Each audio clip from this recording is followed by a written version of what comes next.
Please sir please தயவுசெய்து அப்படி பேசக்கூடாது. அதை நீங்க அமைதியா இருந்தீங்கன்னா அதுக்காக நீங்க அப்படி பேசக்கூடாது. அவர் அமைதியா இருக்கு நான் சொன்னேன், அமைதியா தான் நான் சொன்னேன்.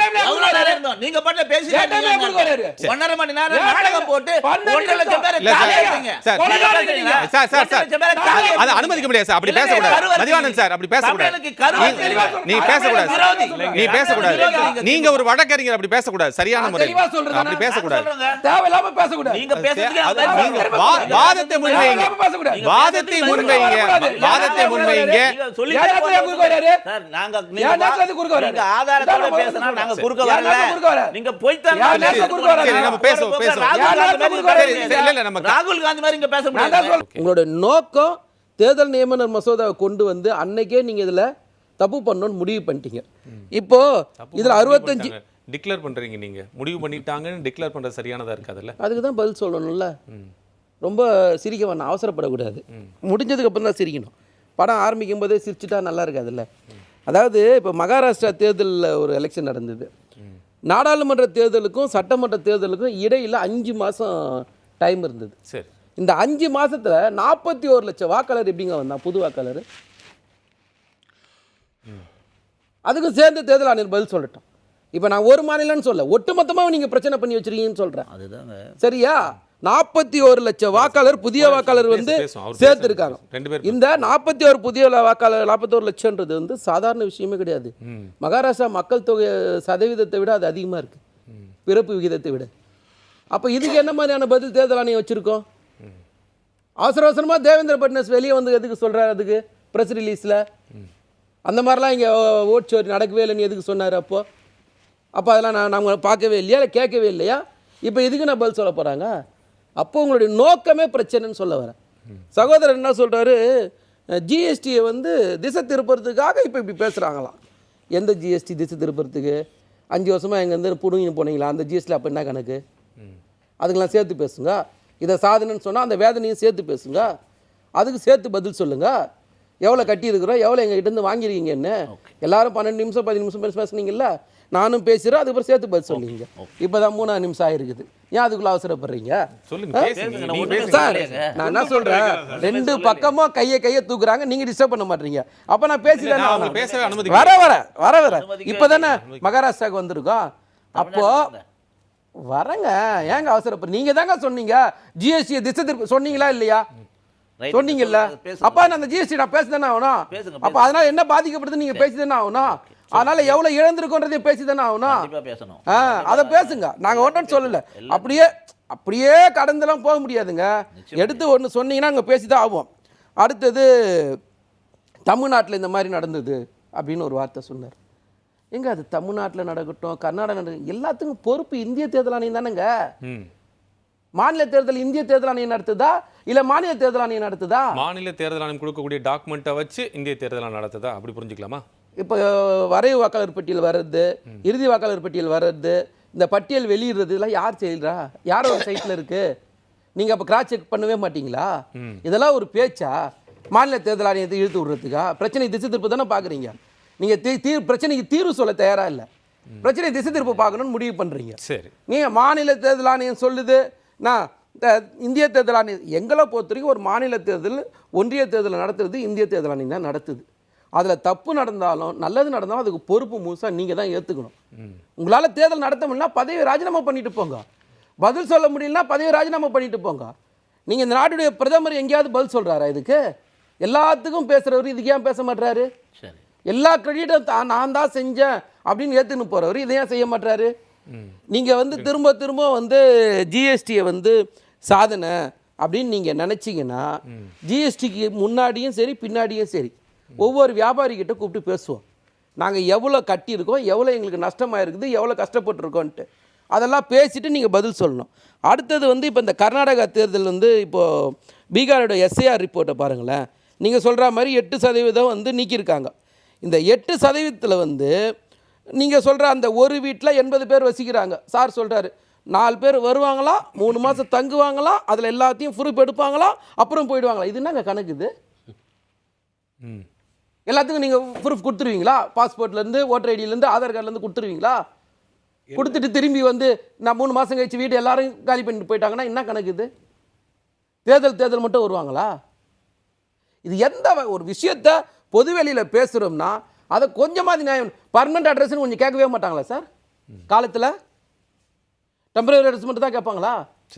என்ன ஒரு இருங்க சார், என்ன ஒரு குற்றச்சாட்டு நீங்க சொல்றீங்க, நீங்க பொதுவெளியில சொல்றீங்க, இது சொன்னா யாரை பாதிக்கும் அப்படின்னு.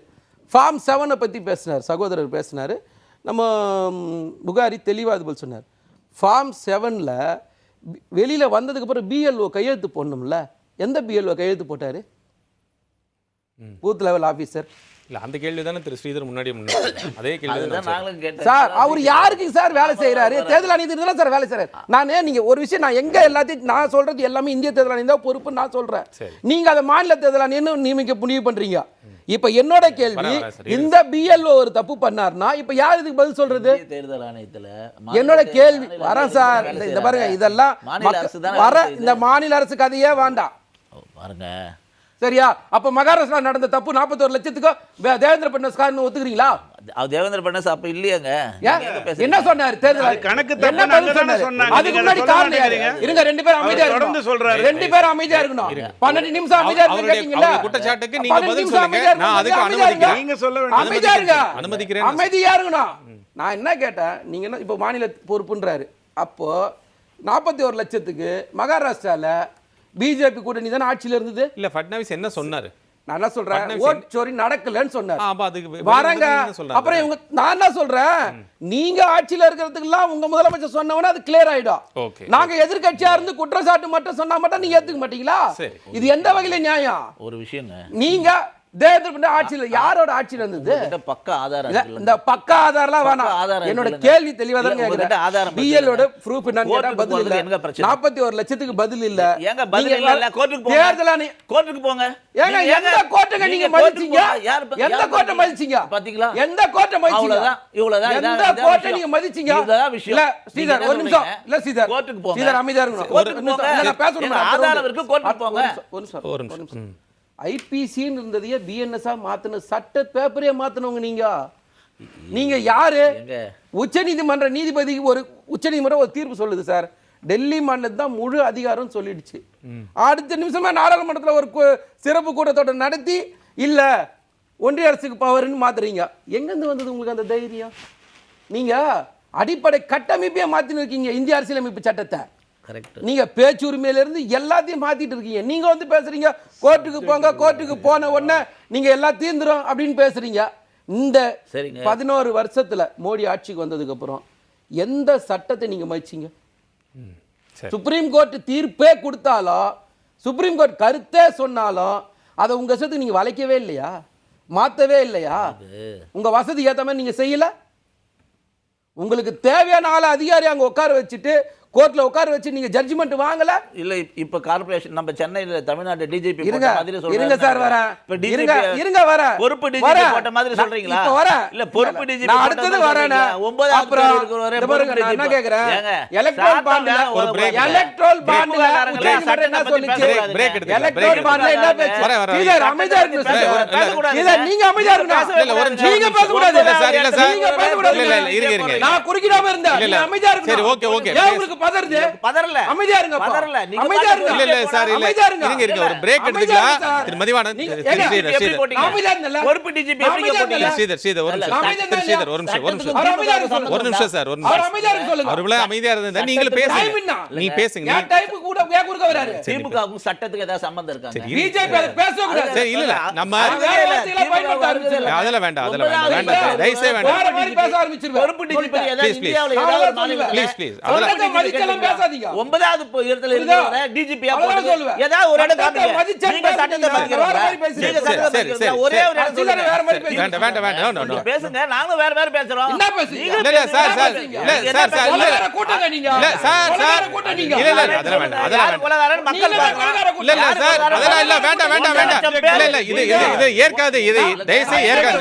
நான் ஏற்க கூடாது சார். Please sir please. ரெண்டு பேர் தயவுசெய்து அப்படி பேசக்கூடாது. அதை நான் நீ பேச நீங்க அமைதியா இருந்தீங்க நான் இருக்க அதுக்காக நீங்க அப்படி அப்படி பேசக்கூடாது. அவர் அமைதியா இருக்கு நான் சொன்னேன் அமைதியா தான் நான் சொன்னேன். நீங்க பாட்டுல பேசிட்டீங்க 1.5 மணி நேரம் நாடகம் போட்டு 1.5 லட்சம் பேர்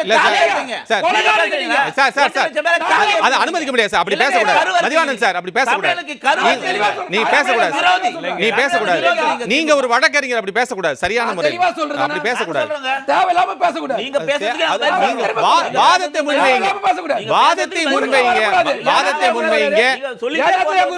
சார் நாங்க நீங்க ஆதாரத்தோட பேசினா நாங்க குறுக்க வரல. நீங்க போய்தான் சரி நம்ம பேசுவோம். இல்ல நம்ம ராகுல் காந்தி மாதிரி இங்க பேச முடியாது. நான் சொல்றேன்ல சென்சிபிளா பேசுங்க. பேச முடிஞ்சா பேசுங்க. அது நாங்க பேசுறோம். புரியுதா? சப்ஜெக்ட் இல்ல பொறுப்பு டிஜிபி எங்க போட்டீங்க? சரி பிரேக் பண்ணலாம். ரெண்டு பேரும் பொறுப்பு டிஜிபி ரெண்டு பேரும் தயவு செய்து இல்ல ப்ளீஸ்